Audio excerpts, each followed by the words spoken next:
Ser podcast.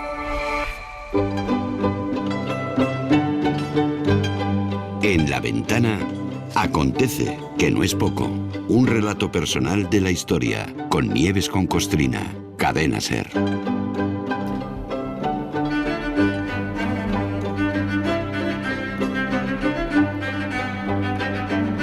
Hola Nieves, buenas tardes. Buenas tardes, Carlos. ¿Qué tal? ¿Cómo estás? Yo muy bien. Mira, hoy este acontece que no es poco, va a hacer coincidir, como cuando se alinean los astros, dice los astros se han alineado. Bien, va a hacer coincidir un hecho histórico con un estreno de cine, que no está mal. El hecho histórico es la liberación de Cervantes, un 19 de septiembre de 1580, y el estreno de cine cumplirá justo mañana, 19 de septiembre de 2025, una semanita. Sí. O sea que lo tenemos todo Así conectado. Es. Pues por eso, viene conectado. Exitazo de taquilla, por cierto, sí, la peli, de momento. está yendo bien. Sí.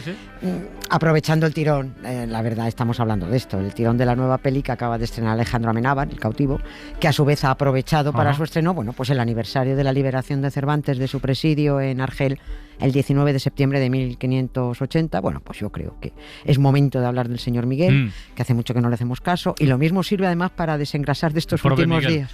El prove Miguel. Del prove Miguel, que hace mucho tiempo que no sale. Sí, exactamente. Sí. Bueno, pues como llevamos tantos días de recuerdos infames, bueno, pues vamos a desengrasar un poco. Yo no he visto aún la peli. Yo tampoco. De Amenábar.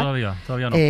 No lo sé que hay mucha gente que no le gusta absolutamente nada. Pues bueno, para gustos están los colores. Pero ante todo sé que cuando voy a ver una peli histórica, voy a ver una peli, no voy a ver un documental. Claro. Y a no ser que el director lleve la malísima intención de cambiar la historia para engañar al personal deliberadamente, que no es el caso de Alejandro Amenábar, pues las pelis son pelis, con sus guiones, con sus adornos y con las cositas del cine que tiene, ¿eh? Sí sé de qué va El cautivo.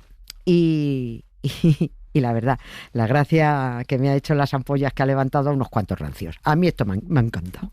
Porque esto es una cuestión de los mitómanos, les pasa mucho. Cuando admiran a alguien por su faceta de escritor o cantante o futbolista o pintor o catedrático, tienden a convertirlos en seres perfectos y sin mácula, pero siempre de acuerdo a su propio modelo de ser humano. Al suyo propio. Y cuando ven que alguien les pone delante, o se enteran, o aunque sea de refilón, de que ese personaje mitificado dice cosas o ha hecho cosas que no les encaja en la imagen impoluta que se habían fabricado y resulta que era moreno en vez de rubio, oye, pues no se alegran de haberlo descubierto, se cabrean con el que se lo cuenta, que además no es que cuente nada que no se sospeche desde siempre. Por eso digo que es muy gracioso que a algunos les hayan salido ampollas que solo tienen cura con ajo y agua. Traducción a joderse y aguantarse, ¿no?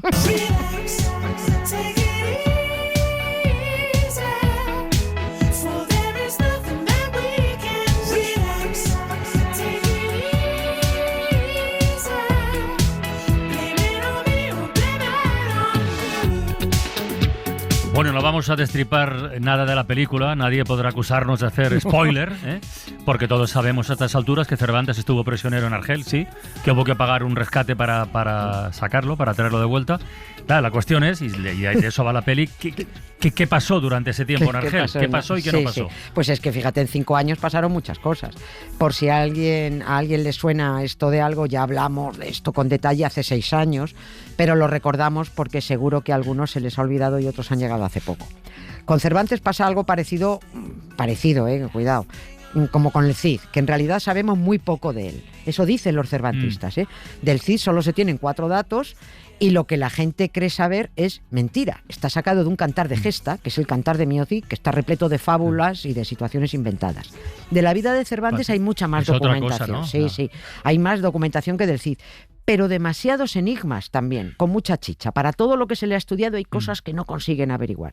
¿Por qué tuvo que huir siendo muy joven a Italia? ¿Hizo alguna pifia? ¿A quién mató? ¿A quién hirió? Y por eso tuvo que escapar. Eso ahí están ellos intentando averiguar. ¿De verdad metió mano en la caja durante su trabajo de recaudador en Andalucía y por eso acabó otros 3 meses en la cárcel? Luego este hombre se casa, se separa al año, vuelve con la misma, una hija por ahí suelta. Hay cosas que no consiguen poner en pie. Por no saber, no sabemos muy bien qué aspecto tenía, ¿no? Porque no hay ningún retrato suyo que esté autentificado, que esté confirmado que sea de él. Ninguno, no está, Vale. no está confirmado. Es curioso esto. O sea, el retrato que todos tenemos en la cabeza no es él. Cualquiera que vea ese retrato lo identificará enseguida como es el Cervantes, pero no porque sea él, sino porque llevamos asociando ese retrato a Cervantes desde siempre. Ocurre lo mismo con Shakespeare. No, mira. Si vemos su retrato lo identificamos, pero es un retrato sin confirmar. Nadie sabe qué cara tenía Shakespeare. Y otra de las mayores, Shakespeare, y otra de las mayores incógnitas sobre Cervantes es cómo es posible que después de intentar escapar 4 veces de su prisión en Argel, le respetaran la vida. Salió vivo e intacto, porque con solo una intentona de fuga y para escarmentarte te cortaban las orejas o la nariz, o te empalaban. Pues aquí es donde afloran las ampollas de algunos rancios a los que no les encaja que ahí pudiera haber tema con otro tipo de empalamiento. Por favor, por favor. A ver, Qué mala soy. antes de... Vamos al inicio. Antes de liberar a Cervantes, ¿por qué acabó apresado este hombre? Porque este estaba regresando a España cuando le pillan los estaba piratas, volviendo ya sabemos que luchó en Lepanto. Volvía Miguel de Cervantes a España pues con su hermano Rodrigo, de sus aventuras contra el turco. Ya sabemos que estuvieron pues eso, luchando en Lepanto, que allí se le quedó al futuro escritor una de las manos perjudicada.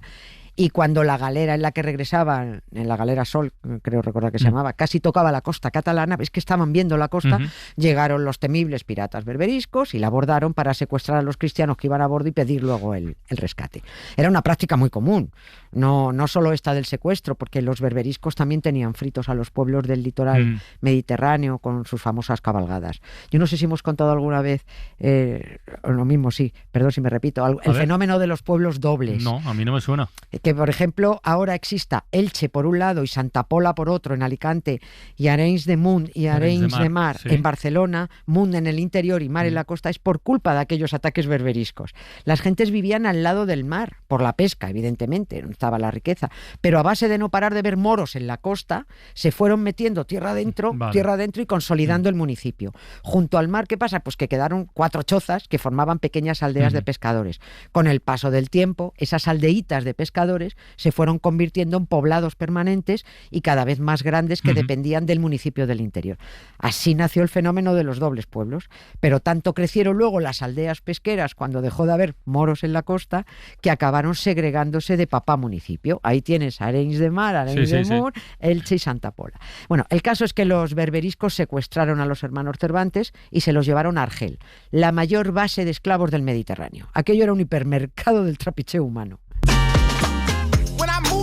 Just like this, I don't know why, but I feel like freedom. I hear a song that takes me back, and I let go with so much freedom. Freedom, I'm gonna get, 'cause it's my freedom. Oye, ¿cuántos años tenía Cervantes cuando lo secuestraron? Era muy joven todavía, ¿no? Era joven, sí, tenía 28 años. Y puede que fuera muy mono. En la película sale mono, la verdad. Y encima sus secuestradores, yo porque he visto el cartel, no sé, y sus secuestradores creyeron además que era una persona grave, que se decía entonces, es importante. Creyeron que por él podrían pedir mucho más dinero que por otros rehenes, no como su hermano Rodrigo, que fue considerado un rehén más normalito y por eso fue un poco más barato rescatarlo. Cuando registraron a Miguel de Cervantes, le pillaron unas cartas de recomendación que llevaba encima, eran de Juan de Austria, nada menos que, fíjate, el hermano del rey Felipe II y del duque de Sesa, y los argelinos se creyeron que habían pescado un pez gordísimo por el que sacar mucha pasta. Por eso piden por él 500 escudos de oro, que eso era en la época debía ser un pastizal, ¿no? Eso era un dineral. Y encima la familia Cervantes tenía secuestrados a 2 hijos. O sea, solo pudieron reunir 300 escudos y con ese dinero rescataron a Rodrigo. No. Aquí también surgen las incógnitas. ¿De dónde sacaba la familia Cervantes tanto dinero para los rescates? Y surgen las especulaciones, que si las hermanas Andrea y Magdalena se prostituyeron, que si se les sacaban los cuartos a nobles a cambio de promesas de matrimonio que luego rompían. ¿Eran habladurías o no? Porque no se sabe. El dinero acabó reuniéndose porque parece que la familia vendió todos sus bienes, pidieron ayuda a unos, a otros, pero eso fue después de 5 años, que eso es lo raro, que a Miguel de Cervantes lo aguantaran tanto tiempo vivo y encima intentando fugarse. ¿Y cómo fueron esos intentos de fuga? A ver, situémonos en Argel. Sí. Argel era un putiferio.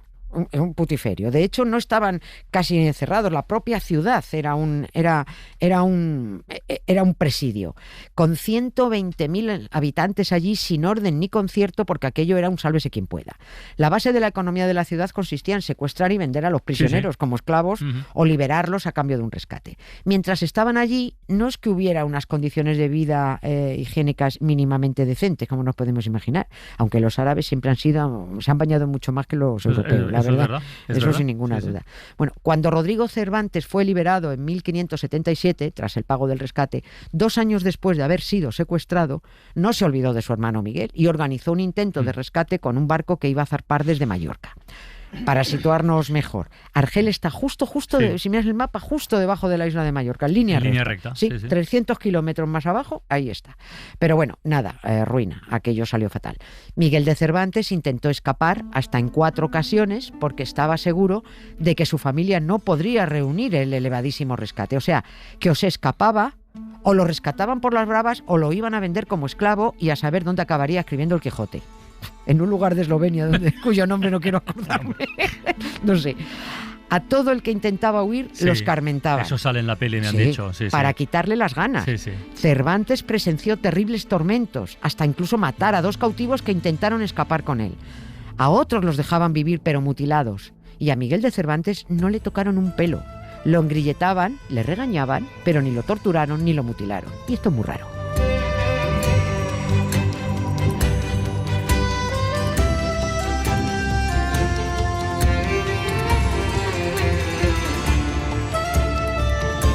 Hasta que suena es un fragmento de la banda sonora del Cautivo, de la peli de Amenábar. Bueno, y con esto hemos llegado, mira que lo del empalamiento de antes, con esto hemos llegado al asunto de los rancios y las ampollas que se han levantado, porque hay gente que está muy disgustada con esto. Pues sí. Bueno. Pero bueno, he dicho empalamiento porque decirlo de la otra manera iba a ser muy duro, ¿no? Ya lo sé. Todo el mundo lo entiende. Sí, a ver. Es que están molestos porque puede que Miguel fuera el garzón de su dueño y que lo tuviera contento. El bajá. Sí, o puede que no fuera solo por sobrevivir, sino porque era homosexual o bisexual.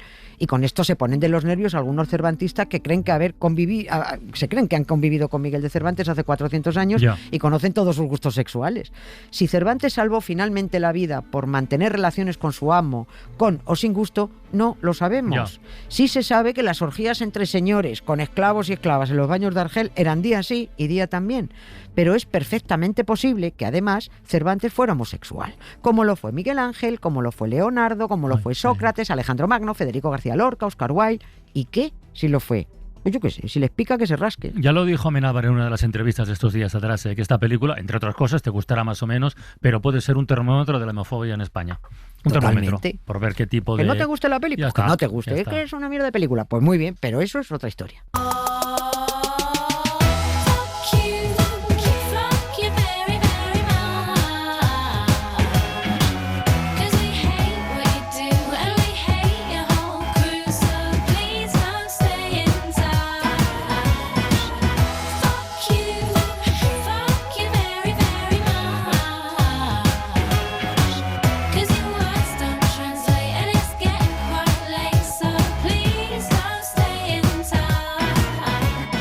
Nieves, a lo tonto, ya hemos cubierto la segunda semana de temporada. Joder, ¿cómo corre esto?